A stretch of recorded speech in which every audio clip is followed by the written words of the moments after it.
इस भारतवर्ष में भगवान के 12 ज्योतिर्लिंग हैं।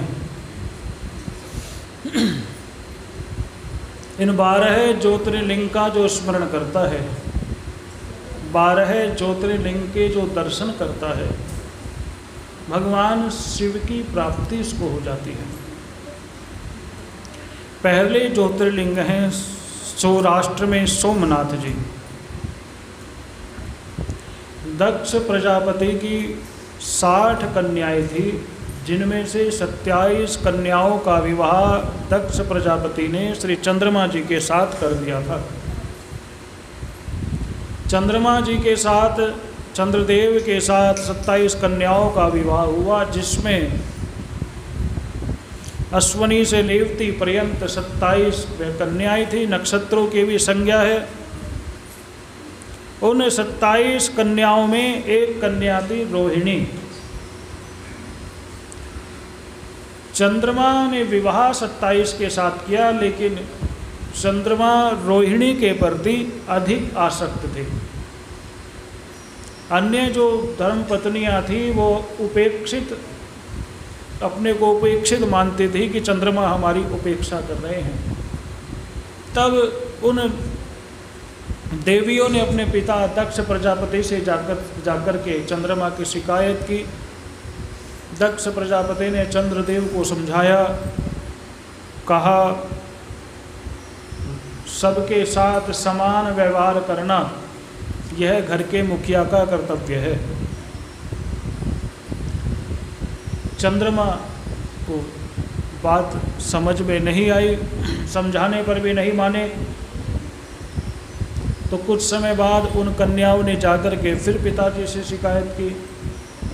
तो पिताजी क्रोध में आकर के कहने लगे कि बार बार समझाने पर भी आप मेरी बात नहीं मान रहे हो,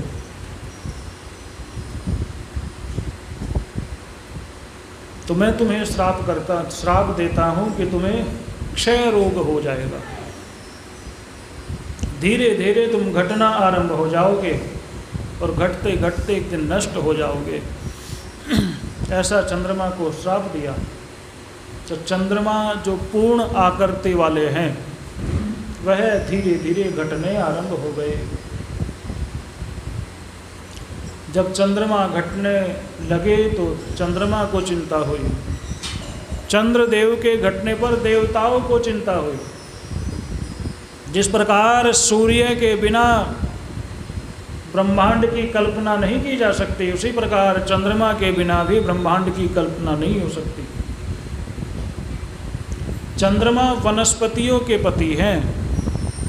चंद्रमा की किरणों से ही वनस्पतियां वृद्धि को प्राप्त होती हैं। चंद्रमा की किरण से अमृत निकलता है। उस अमृत का पान देवता करते हैं। मनुष्य भी चंद्रमा की किरणों से पोषित होने वाले अन्न आदि को खाकर के जीवित रहते हैं।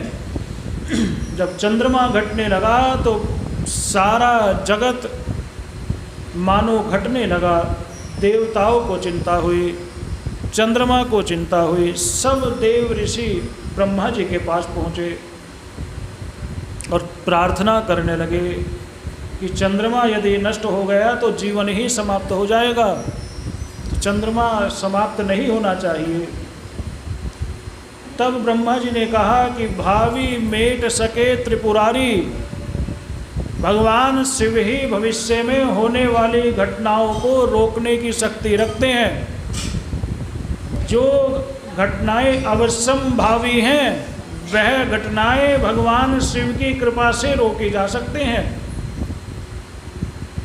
तो चंद्रमा को तपस्या करने का ब्रह्मा जी ने आदेश दिया कि प्रभास क्षेत्र में जाकर के आप तपस्या करो। सौराष्ट्र में चंद्रमा जाकर के एक गहरे गड्ढे में रहकर के चंद्रमा तपस्या करने लगे और चंद्रमा की तपस्या से भगवान शिव प्रसन्न हुए और प्रसन्न होकर के चंद्रमा को दर्शन दिया। चंद्रमा कृशकाय हो गए हैं, सूक्ष्म तनु हो गए हैं। चिंतित चंद्रमा को देख कर के भगवान शिव ने कहा कि देखो, बड़ों की बात, माता पिता गुरुजनों की बात को सबको मानना चाहिए। जो अपने माता पिता गुरुजन की आज्ञा की अवहेलना करते हैं उनको कष्ट भोगना पड़ता है। चंद्रमा ने अपने गलती स्वीकारी तो भगवान शिव ने कहा कि दक्ष के शाप को हम पूरा तो नहीं पलटेंगे, लेकिन हाँ, दक्ष के शाप के कारण तुम घटोगे और हमारे अनुग्रह के कारण, हमारे कृपा के कारण तुम बढ़ने भी लगोगे। तो तब से चंद्रमा घटते घटते अमावस्या को दिखाई नहीं देता और फिर भगवान शिव की कृपा से बढ़ते बढ़ते पूर्णिमा को पूर्ण रूप में चंद्रमा के दर्शन होते हैं। तो जहाँ चंद्रमा ने तपस्या की, भगवान शिव से चंद्रमा कहने लगे कि आप यहाँ विराजमान हो जाइए। तो भगवान शिव उस स्थान पर ज्योतिर्लिंग के रूप में विराजमान हो गए। भगवान का वह ज्योतिर्लिंग सोमनाथ ज्योतिर्लिंग के नाम से प्रसिद्ध हुआ। बोलो सोमनाथ भगवान की। भगवान का दूसरा ज्योतिर्लिंग है मल्लिकार्जुन, जिसकी कथा आपने परसों सुनी। कार्तिकेय भगवान गणेश जी के पहले विवाह होने से रुष्ट होकर के कुरुंच पर्वत पर चले गए थे और वहाँ कार्तिकेय तपस्या कर रहे थे। तो पूर्णिमा के दिन भगवान, अमावस्या के दिन भगवान शिव दर्शन करने मिलने के लिए जाते हैं कार्तिकेय से। पूर्णिमा के दिन माता पार्वती मिलने जाती है। तो भगवान उस स्थान पर मल्लिकार्जुन के रूप से स्थापित हो गए। मल्लिका माँ पार्वती, अर्जुन भगवान शिव। तो ये भगवान का दूसरा ज्योतिर्लिंग है। बोलो शंकर भगवान। तीसरा ज्योतिर्लिंग भगवान का महाकाल ज्योतिर्लिंग है, जो उज्जैन में है। उज्जैन नगरी में एक ब्राह्मण रहते थे, भगवान शिव के भक्त थे, सदैव भगवान शिव की पूजा में लगे रहते थे। उन ब्राह्मण का नाम था वेद प्रिय। चारों वेदों के समान उनके 4 पुत्र थे, देव प्रिय, प्रियमेद, सुकृत और धर्मवाही। वह भी भगवान शिव की भक्ति में तत्पर रहते थे। एक बार एक राक्षस था जिसका नाम था दूषण। वह भगवान शिव से द्वेष रखता था और भगवान के विग्रह पूजा का विरोधी था। देव पूजा का वह विरोध करता था, धर्म का वह विरोध करता था और ब्राह्मणों पर वह अत्याचार करता था। तो उसने अपने घोषणा करा दी कि जो भी भगवान शिव की पूजा करेगा उसको मैं मार डालूंगा। और उसके जो दूत थे, उसके जो सैनिक थे, स्थान स्थान पर घूमते रहते थे। जहाँ कहीं भगवान शिव की पूजा होते देखते तो पूजा करने वालों को बहुत कष्ट पहुँचाते, उन्हें मार देते थे। हम सनातन धर्मियों के साथ अत्याचार आदि काल से होता आया है, तो भी हम सनातन धर्मियों ने अपने धर्म को नहीं त्यागा है। मूर्ति पूजा वेद सम्मत है। धर्मशास्त्रों में स्थान स्थान पर मूर्ति पूजा का वर्णन है, तो भी आदि काल से लेकर वर्तमान काल तक ऐसे दूषण, खरदूषण, प्रदूषण जन्म लेते रहते हैं जो सनातन धर्मियों को भ्रमित करते हैं। कभी धर्म सुधार के नाम पर, कभी समाज सुधार के नाम पर वो सनातन धर्मियों को भ्रमित करते हैं और बार बार पितरों की पूजा करने से, देवताओं की पूजा करने से, व्रत उपवास रखने से वो रोकते हैं। 150 साल पहले भी एक व्यक्ति उत्पन्न हुए जिन्होंने बार बार सनातन धर्मियों की परंपराओं पर आघात किया। लेकिन हम सनातन धर्मियों को अपने धर्म से डीगना नहीं है। ध्यान देने वाली बात है कि कुछ लोग राष्ट्र और धर्म में विवाद पैदा करते हैं। कुछ लोग कहते हैं राष्ट्र पहले है, धर्म बाद में है। ऐसा कहने वाले लोग धर्म को सही समझ नहीं पाए। धर्म का अंग है राष्ट्र। जो धर्म का पालन करता है उसकी राष्ट्र में रक्षा होती है, और जो अपने धर्म को त्याग देता है, पहले वो धर्म त्यागता है, फिर वो स्थान को त्यागने पर विवश हो जाता है।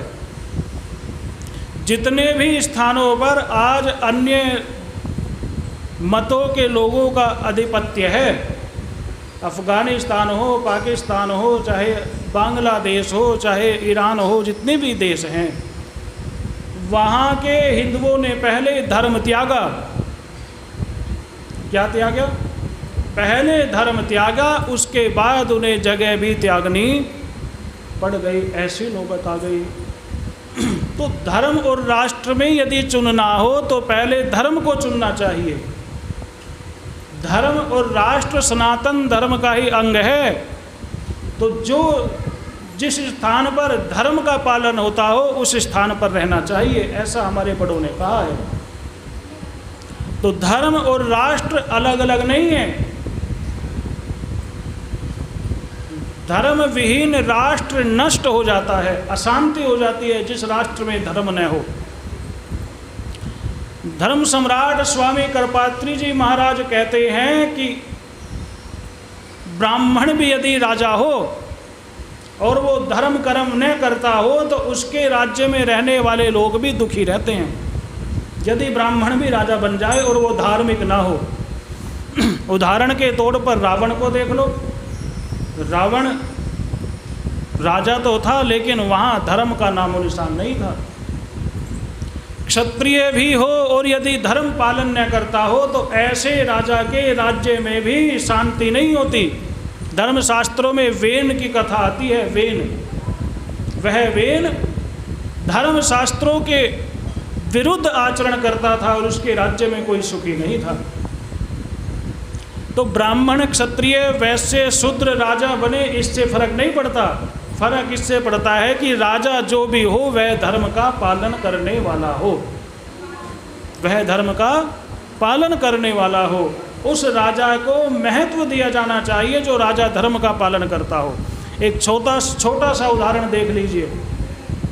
उत्तर प्रदेश में जो इस समय गद्दी पर बैठे हैं, कौन बैठे हैं? तो वो धर्म से कौन है?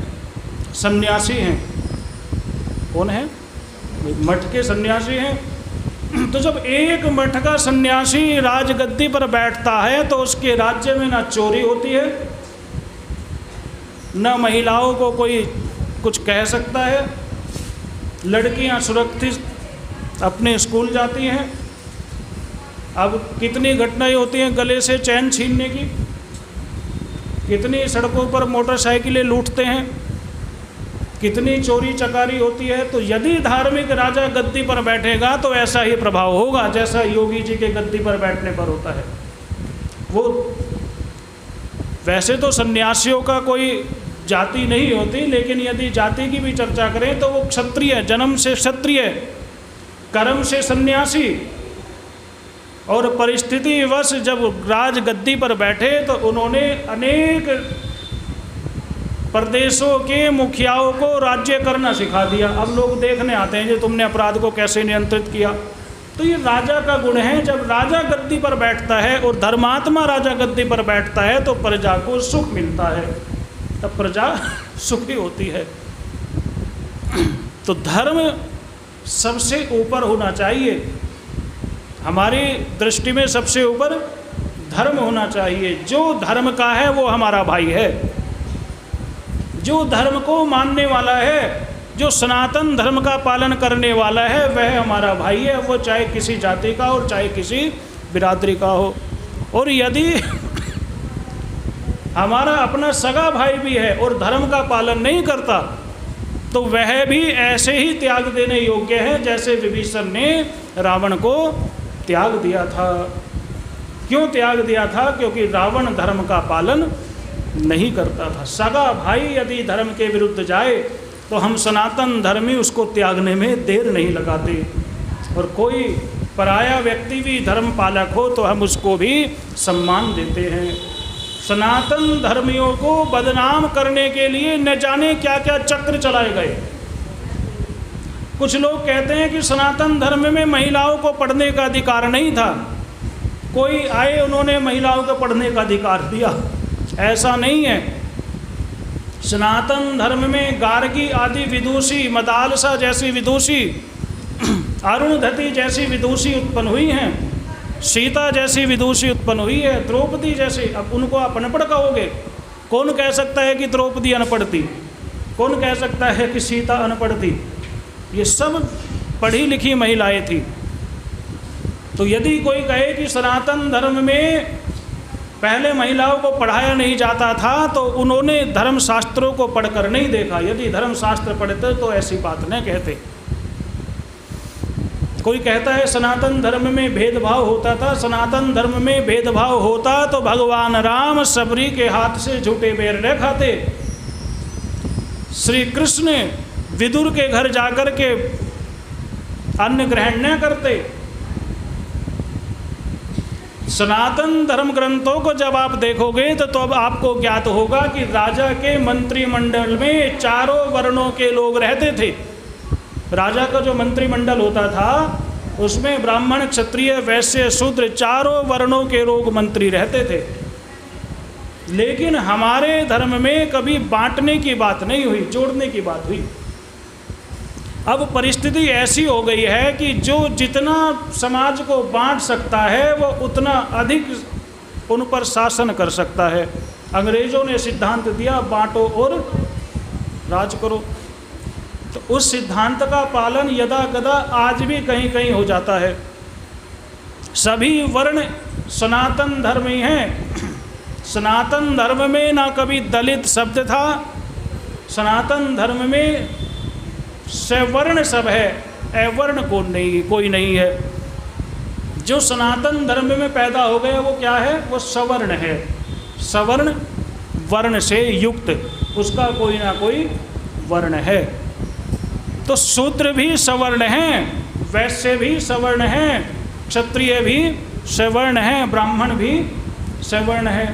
तो बांटने की बात जो करता हो उससे सावधान रहने की आवश्यकता है। सनातन धर्म में सभी जातियों का बराबर सम्मान हुआ है। तो वह जो दूषण नाम का राक्षस था उसने घोषणा करा दी कि मेरे राज्य में जो भगवान शिव की पूजा करेगा उसको मैं मार डालूंगा। तो वह दूषण इस अवंती नगरी में आया और उसने देखा कि वह 4 बालक, वेद प्रिय के 4 बालक भगवान शिव की उपासना कर रहे हैं। भगवान शिव को देख करके उस राक्षस को अत्यंत क्रोध आया। कहने लगा हमारे बार बार मना करने पर भी तुम भगवान की पूजा कर रहे हो, अभी आपको दंड देता हूँ। ऐसा राक्षस कहने लगा, अभी दंड देता हूँ। और राक्षस अट्टहास करता हुआ, डराता हुआ उनकी ओर बढ़ा। अब राक्षस तो राक्षस होते हैं, मनुष्य मनुष्य होता है। तो उन ब्राह्मणों ने जब उस राक्षस को अपनी ओर आते हुए देखा तो घबरा करके भगवान शिव को पकड़ लिया। उस शिवलिंग को पकड़ करके शिव मंत्र का जप करने लगे। भगवान शिव का जप करते करते वह 4 बालक भक्ति लीन हो गए, भूल गए सब। जब सब विस्मृति हो गई और भगवान शिव ने देखा वह राक्षस आ रहा है तो वहाँ धम से आवाज़ हुई और एक गड्ढा हो गया और उस गड्ढे से भगवान शिव का प्राकट्य हुआ। बोलो महाकालेश्वर भगवान की। वह महाकालेश्वर भगवान प्रकट होते हैं और इतना कहने मात्र से राक्षस जल करके राख हो जाता है। ब्राह्मण बड़े प्रसन्न होते हैं और कहते हैं कि हमारा यह राक्षस तो हमारे लिए काल ही था, लेकिन हे भोलेनाथ आप महाकाल बनकर के आए और इस काल को भी आपने समाप्त कर दिया। इस प्रकार उन 4 ब्राह्मणों ने प्रार्थना की कि आप यहीं महाकालेश्वर के रूप में विराजमान हो जाएं। बोलो शंकर भगवान। एक श्री चंद्रसेन नाम के राजा थे, वो महाकाल मंदिर में रोज पूजा किया करते थे। जो भगवान शिव की पूजा करता है, धीरे धीरे बात कर लो, पूजा भी कर लो और पूजा में विघ्न भी ना हो, ऐसे करो काम। तो जो भगवान शिव की उपासना करता है उसको वैभव सुख संपत्ति प्राप्त होती है। हमारे गुरुदेव कहते हैं कि 7 जन्मों का दरिद्री भी हो, यदि वह भी भगवान शिव की उपासना करे तो उसकी दरिद्रता दूर हो जाती है, उसके घर में लक्ष्मी माता का वास हो जाता है। तो राजा जब भगवान शिव की उपासना करता था तो उसके राज्य में सुख संपत्ति वैभव सबसे वह राज्य परिपूर्ण हो गया। अड़ोस पड़ोस के राजाओं को बड़ा इस बात का दुख हुआ, अरे राजा तो बड़ा समृद्ध हो रहा है, इसके राज्य के लोग तो बड़े संपन्न हैं। सब अड़ोसी पड़ोसियों के देश के राजाओं ने सलाह करके एक साथ उस राजा पर आक्रमण कर दिया। सब इकट्ठे होकर के राजा को बंदी बनाने के लिए आए और बाहर एकत्रित हो गए नगर के, और संदेशा भिजवा दिया, यदि अपनी जीवन की रक्षा चाहते हो तो इस राज्य को छोड़ करके भाग जाओ।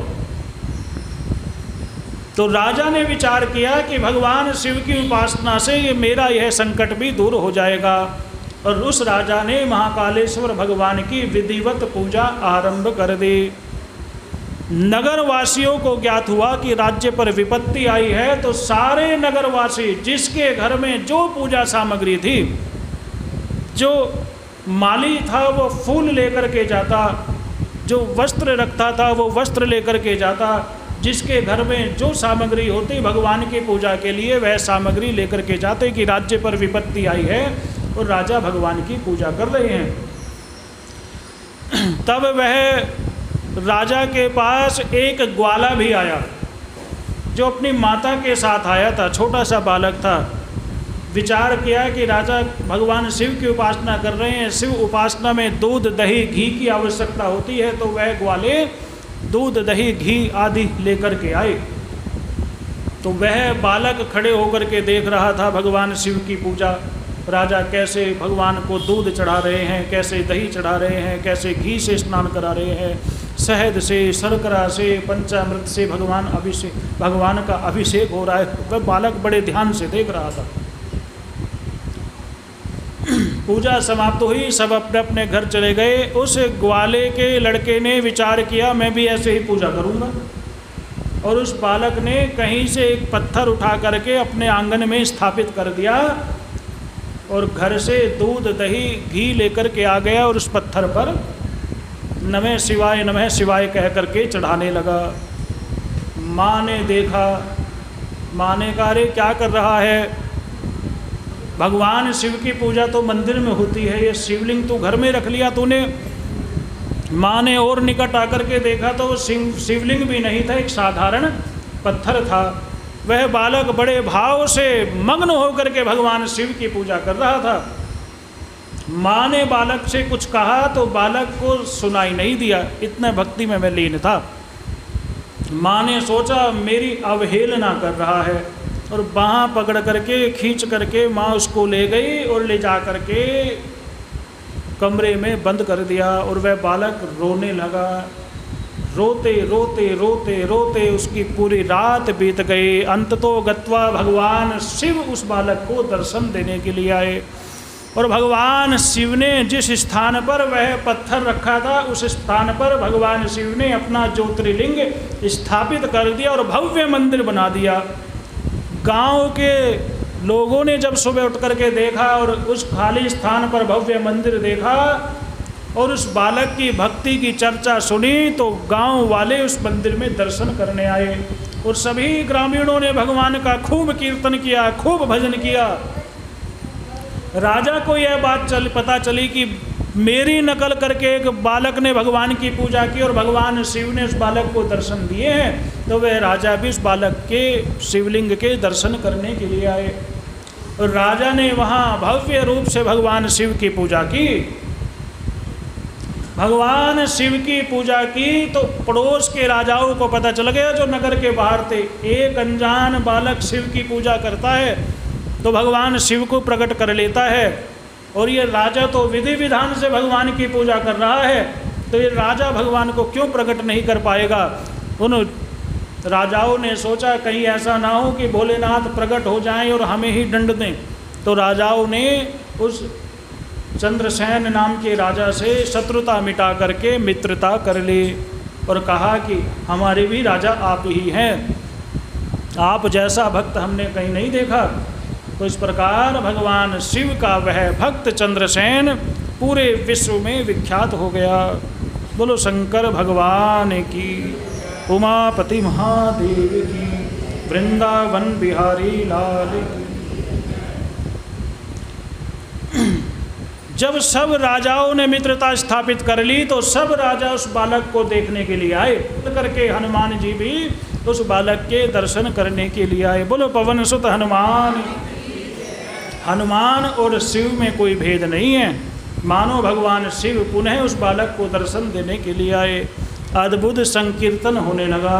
तो हनुमान जी जब आए तो उस बालक को हृदय से लगाकर कहने लगे कि इस बालक के वंश में ही आगे जाकर के भगवान श्री कृष्ण के पिता नंद बाबा का जन्म होगा, ऐसा कहा। और हनुमान जी उस बालक को शिव उपासना की विधि बता करके वहाँ से चले गए। श्रीकर चंद्रसेन ने भगवान शिव की पूजा करके भगवान शिव को प्राप्त कर लिया। बोलो शंकर भगवान। हमारे पूज्य गुरुदेव कहते हैं, याचक तो अनेकों देखे पर तुमसा दाता नहीं देखा, भर देते हो झोलियां पल में, वरदाता ऐसा नहीं देखा। बोलो शंकर भगवान की। भगवान का एक ज्योतिर्लिंग है ओमकारेश्वर ज्योतिर्लिंग। नारद जी गोकर्ण क्षेत्र में भ्रमण करते हुए, शिव दर्शन करते हुए विंध्याचल के यहाँ आए और विंध्याचल ने कहा कि नारद जी मेरे यहाँ कोई कमी नहीं है, मैं बड़ा संपन्न हूँ। नारद जी ने विचार किया कि विंध्याचल को अहंकार हो गया है, तो नारद जी ने कहा कि सुमेरु तुमसे भी श्रेष्ठ है क्योंकि वहाँ सब देवता वास करते हैं। तुम्हारे यहाँ सब कुछ है लेकिन कोई देवता का स्थान नहीं है। नारद जी ऐसा कहकर चले गए तो उस पर्वत को बड़ा दुख हुआ इस बात का कि सब कुछ है, मेरे घर में भगवान नहीं है। तो विंध्याचल ने तपस्या करके भगवान शिव को प्रसन्न किया। भगवान शिव ने वरदान मांगने को कहा तो उन्होंने कहा कि आप यहाँ विराजमान होइए। भगवान शिव ने कहा एक नहीं, हम दो दो रूप से तुम्हारे यहाँ विराजमान होंगे। एक रूप से भगवान ओंकारेश्वर के रूप में और दूसरे रूप से अमलेश्वर के रूप में भगवान विद्यमान हो गए। ओंकारेश्वर में दो ज्योतिर्लिंग हैं, ओंकारेश्वर और अमलेश्वर। बोलो शंकर भगवान की। भगवान शिव का एक ज्योतिर्लिंग है हिमालय में जिसका नाम है केदारेश्वर। नर नारायण बद्रिकाश्रम में तपस्या कर रहे हैं। उनकी तपस्या से प्रसन्न होकर के भगवान दर्शन देने के लिए आए तो नर नारायण के कहने पर भगवान शिव उसी पर्वत श्रृंखला में केदारेश्वर के रूप में विराजमान हो गए। भगवान का एक ज्योतिर्लिंग है भीमाशंकर। सह्याचल पर्वत पर भीम नामक बलवान दैत्य रहता था। विराट दैत्य की पत्नी करकटी से और कुंभकर्ण के द्वारा उसकी उत्पत्ति हुई थी। उसने पूछा अपनी माँ से तुम अकेली क्यों रहते हो? तो माँ ने कहा कि मेरे पति को और तुम्हारे पिता को तो अगस्त्य ऋषि के शिष्य सुतीक्ष्ण ने भस्म कर दिया था, इसलिए मैं यहाँ अकेली रहती हूँ।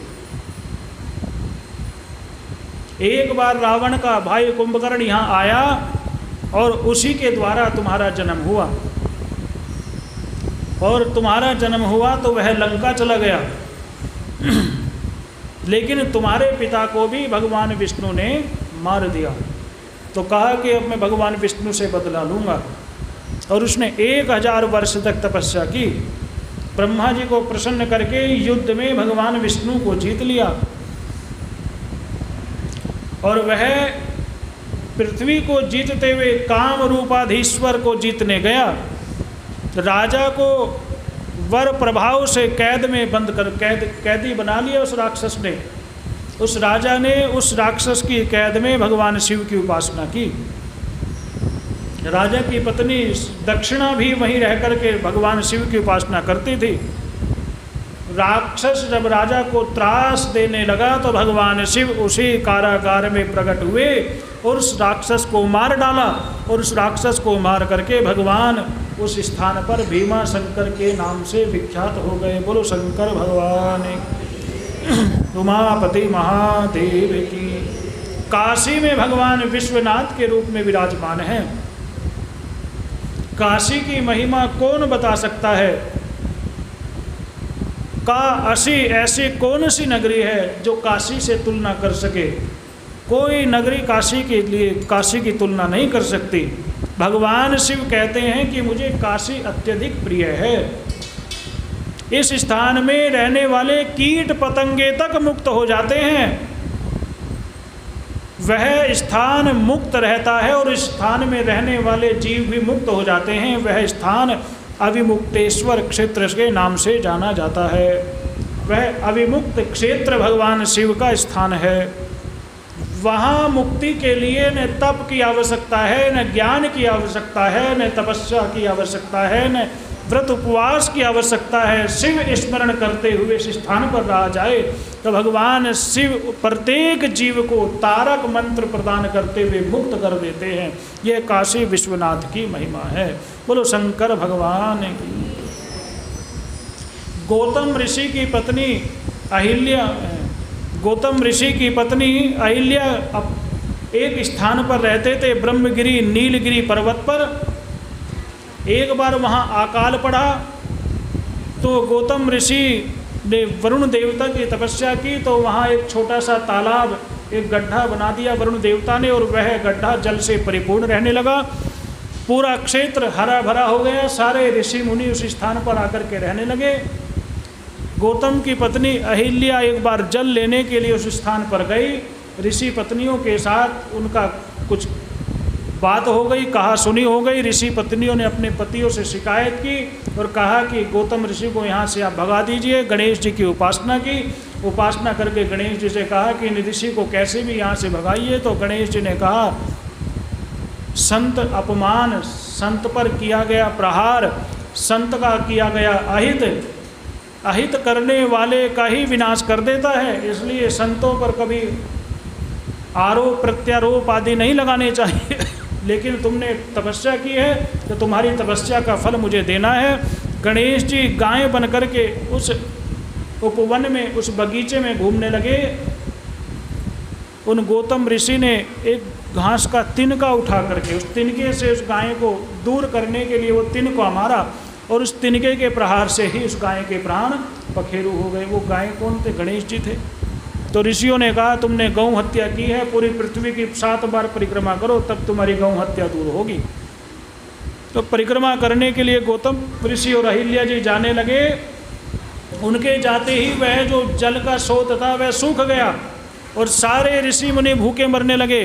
भगवान शिव गौतम ऋषि को देख करके उन्हें दर्शन देने के लिए आए। कहने लगे, तुम निरपराध हो, तुमसे कोई गौ हत्या नहीं हुई है, हम उन ऋषियों को दंड देंगे। गौतम ऋषि ने चरण पकड़ करके कहा कि आप दर्शन देने आए हैं, यह इसमें कहीं ना कहीं उन ऋषियों का भी सहयोग है। वो हमें देश निकाला न देते तो आप हमें दर्शन देने आते या न आते। तो उन ऋषियों के कारण हम तपस्या करने के लिए निकले हैं, तो आपके दर्शनों में कहीं ना कहीं उन ऋषियों का भी कुछ सहयोग है, सो आप उन पर कोप न करें। इस प्रकार गौतम ऋषि ने कहा और गौतम ऋषि से प्रसन्न होकर के भगवान शिव वहाँ विराजमान हो गए। वहाँ गंगा जी विराजमान हो गई और भगवान शिव वहाँ विराजमान हो गए। बोलो शंकर भगवान की। उमापति महादेव। ये त्र्यंबकेश्वर ज्योतिर्लिंग की कथा है। भगवान का एक ज्योतिर्लिंग है वैद्यनाथ ज्योतिर्लिंग। चिता भूमि में वैद्यनाथ जी हैं। रावण ने तपस्या की भगवान शिव को प्रसन्न करने के लिए। भगवान शिव प्रसन्न हुए तो रावण कहने लगे, हमारे साथ आप लंका में चलो और वहाँ विराजमान हो जाओ। भगवान शिव ने विचार किया, यदि मैं लंका में विराजमान हो गया तो फिर भगवान राम कैसे लंका को जीतेंगे, कैसे हनुमान जी लंका को जलाकर राख करेंगे।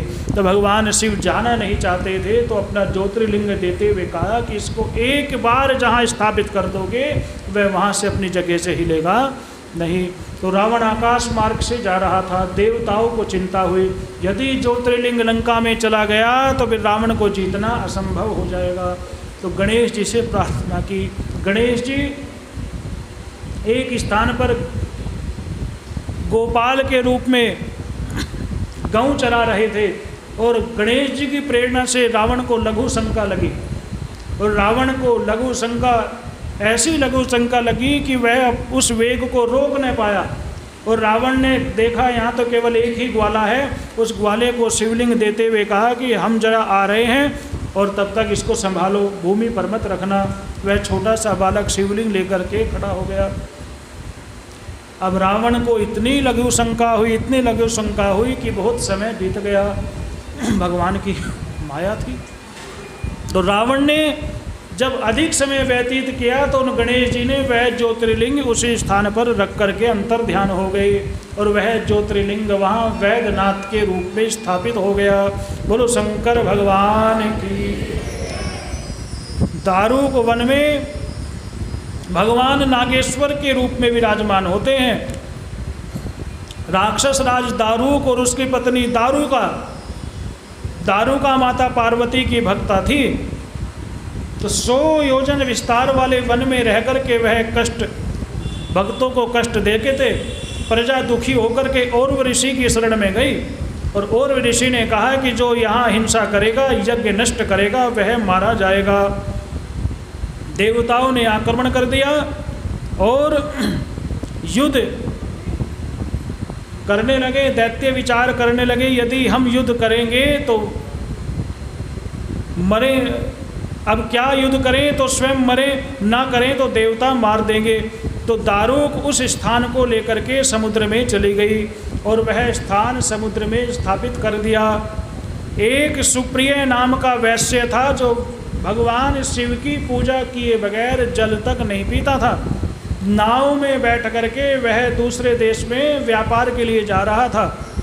अब उस राक्षस ने उस नाव में बैठे हुए उस वैश्य को बंदी बना लिया और कारागार में डाल दिया। वह वैश्य भगवान शिव की पूजा किए बिना जल भी नहीं पीता था।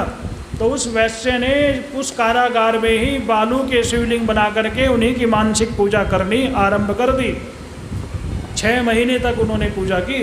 एक दिन ज्ञात हुआ कि वह वैश्य भगवान की पूजा कर रहा है, तो उस राक्षस को बड़ा क्रोध आया और वह राक्षस उस वैश्य को मारने के लिए आया और उस वैश्य की रक्षा करने के लिए भगवान वहाँ प्रकट हो गए और भगवान ने उस राक्षस को मार करके उस वैश्य की रक्षा की। इस प्रकार भगवान वहाँ विद्यमान हो गए नागेश्वर के रूप में। बोलो शंकर भगवान की, उमापति महादेव की। भगवान का एक ज्योतिर्लिंग है रामेश्वर ज्योतिर्लिंग। त्रेता युग में जब रावण सीता का हरण करके ले गया तो भगवान राम ने लंका को जीतने से पूर्व समुद्र के किनारे पर बालू के शिवलिंग बना करके भगवान शिव की उपासना की थी। भगवान राम के द्वारा स्थापित वह ज्योतिर्लिंग रामेश्वर ज्योतिर्लिंग के रूप में विख्यात हुआ। बोलो रामेश्वर भगवान की। एक घुस्मा नाम की देवी थी, वह भगवान शिव की उपासना करती थी। उसकी जो बहन थी वह भी उसके पति के साथ ही उसका विवाह हुआ था। उसकी बहन को संतान नहीं थी, घुस्मा को एक संतान हुई तो बहन ईर्ष्या करने लगी। ईर्ष्या में उस बहन ने उस संतान को मार डाला। उस घुस्मा का नियम था कि वह प्रतिदिन मिट्टी के शिवलिंग बना करके उनकी पूजा किया करती थी। अब उस पुत्र को मार करके वह देवी रोने लगी। घुस्मा भगवान शिव की उपासना कर रही थी। पुत्र के मरने का समाचार पाने पर भी उसने भगवान की पूजा बीच में नहीं छोड़ी और जिस तालाब में प्रतिदिन भगवान के शिवलिंग को विसर्जित करती थी वह शिवलिंग विसर्जन करने के लिए गई तो उस तालाब से भगवान शिव प्रकट हो गए और प्रकट हो करके उसी तालाब से उस ब्राह्मणी के बालक को भी भगवान शिव ने प्रकट कर दिया। बालक को जीवन दान दिया और उस ब्राह्मणी की बहन को क्रोध करते हुए भगवान शिव मारने के लिए दौड़े तो चरण पकड़ लिए, कहा कि मेरी बहन के कारण ही मुझे आपके दर्शन प्राप्त हुए हैं। तो भगवान शिव बड़े प्रसन्न हुए और वरदान मांगने को कहा। तो उसने कहा कि आप इसी तालाब में ज्योतिर्लिंग के रूप में स्थापित हो जाइए। और भगवान शिव वहाँ घुस्मेश्वर ज्योतिर्लिंग के रूप में विराजमान हो गए। बोलो शंकर भगवान की, उमापति महादेव की, वृंदावन बिहारी लाल की। भगवान विष्णु जी को सुदर्शन चक्र देने वाले भगवान शिव हैं। विष्णु जी का नियम था कि वह प्रतिदिन 1000 नामों से भगवान शिव को 1000 कमल के पुष्प चढ़ाते थे। शिव सहस्त्र नाम का पाठ करते हुए एक एक नाम के साथ एक एक कमल का पुष्प चढ़ाते थे। भगवान शिव ने परीक्षा लेने के लिए उन कमल के पुष्पों में से एक कमल का पुष्प कम कर दिया। भगवान विष्णु ने जब देखा कि एक नाम रह गया और पुष्प समाप्त हो गए, तो भगवान विष्णु ने, भगवान के नेत्र कमल नेत्र हैं, भगवान को कमल नयन कहा जाता है, तो भगवान विष्णु ने अपने एक नेत्र को ही अपने हाथ से उतार करके शिवलिंग के ऊपर चढ़ा दिया। भगवान शिव बड़े प्रसन्न हुए और भगवान शिव ने भगवान विष्णु को सुदर्शन नामक चक्र प्रदान किया। यह भगवान शिव और विष्णु की एकता की कथा है। भगवान शिव और विष्णु में कोई भेद नहीं है, यह कथा बताती है। इस प्रकार भगवान शिव की जो उपासना करता है उसके जीवन में कोई कमी नहीं रहती। आगे वर्णन आता है शिवरात्रि की कथा का। भगवान को शिवरात्रि बड़ी प्रिय है। एक शिकारी था जो शिकार खेलने के लिए जाता है, पशुओं को मारने के लिए जाता है। एक वृक्ष के ऊपर बैठ करके प्रतीक्षा करता है। तो वह वृक्ष बेल का वृक्ष था और उस वृक्ष के नीचे एक शिवलिंग स्थापित थे। शिकारी की चेष्टा से, हिलने डुलने से शिकारी के पात्र में रखा हुआ जल शिवलिंग पर गिर जाता था और उसकी चेष्टा से वृक्ष का पत्ता टूट करके शिवलिंग पर अनायास ही गिर जाता था, अनजाने में ही गिर जाता था। तो पहले हिरण आया। हिरण को देख करके शिकारी ने बाण चलाना चाहा तो हिरण को पता चल गया। हाथ जोड़ करके कहने लगा, मेरे परिवार के सदस्य भूखे हैं, मुझे घर जाने दो, उसके बाद मैं वचन देता हूँ तुम्हारे पास वापस आ जाऊँगा। एक एक प्रहर में एक एक परिवार का सदस्य आता है और शिकारी उनको जाने देता है। 4 प्रहर में भगवान शिव की पूजा हो जाती है और 5वां प्रहर जब सूर्योदय के समय आता है तो वो हिरण का पूरा का परिवार सामने आकर के खड़ा हो जाता है। वह व्याध सोचता है, इन पशुओं में कितनी सत्यता है, अपने कहे गए वचन को पूरा करने के लिए इन्होंने अपने प्राणों की भी परवाह नहीं की। ऐसा सोच करके उस शिकारी के मन में दया आती है और वह उन हिरणों को वापस भेज देता है। जिसके हृदय में दया होती है उसको भगवान शीघ्र दर्शन देते हैं। 5 प्रहर की पूजा जो अनजाने में हुई, भगवान ने उस व्याध को 5 प्रहर की पूजा का फल प्रदान किया, दर्शन दिया और उस व्याध को मुक्त कर दिया।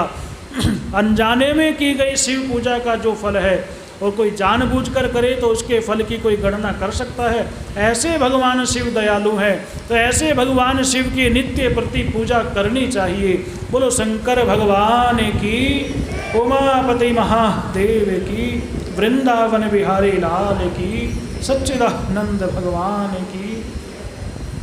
यह शिव पुराण की कथा है, समस्त मनवांचित फल को देने वाली है। आप लोगों ने श्रद्धा भाव से भगवान की कथा सुनी, आप सबका बहुत बहुत धन्यवाद। हमारे पास भी जितना ज्ञान था, जितनी बुद्धि थी, उसके अनुसार हमने आपको कथा सुनाई। कथा सुनाने में कोई त्रुटि रह गई हो, कोई कमी रह गई हो तो भगवान शिव उस कमी को पूर्ण करें। गुरुदेव हमें अपनी भक्ति प्रदान करें। भगवान शिव की कृपा, भगवान शिव की भक्ति हम सबको प्राप्त हो। इसी के साथ अपनी वाणी को हम विराम देते हैं। बोलिए शंकर भगवान की, उमापति महादेव।